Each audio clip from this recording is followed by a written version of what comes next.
Pero we already took note of that na kakaibang implementation at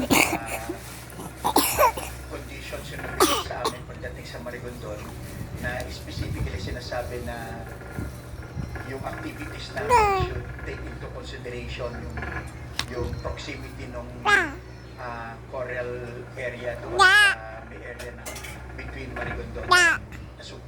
Para sa GMA Integrated News, Ian Cruz na katulong 24 oras.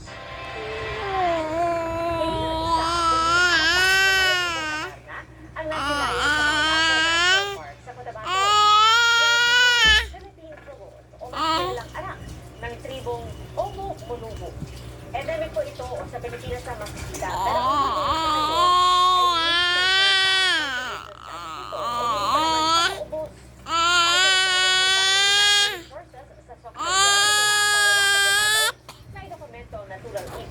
nagsasagawa ng biodiversity monitoring system nitong Abril. Taong 2023, nang huling may namataang ganito ang DNR sa Mount Apo.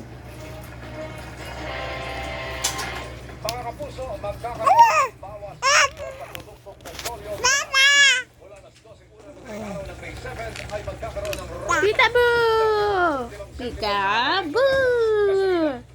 Peekaboo! Mahigit piso naman ang ibabawas sa kada litro ng kerosene. Bago sa pagtuloy ng GMA Integrated News Research. Natapos na Department of Energy. Hello everyone! Say hi to everyone! Hi everyone! Kada litro ng kerosene, 70 centavos ng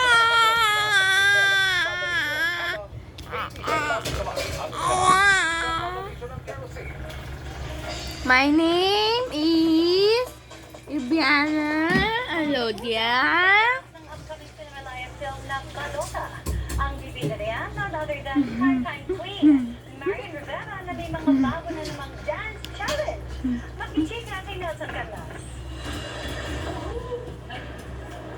Bago mag-cast ng ballots next year, ipagkikilala muna sa ating si Teacher Ed sa pelikulang Balota. Pinakan ni Marian Rivera ang pelikula na sa Cinemalaya Philippine Independent. Say bye-bye! Bye-bye!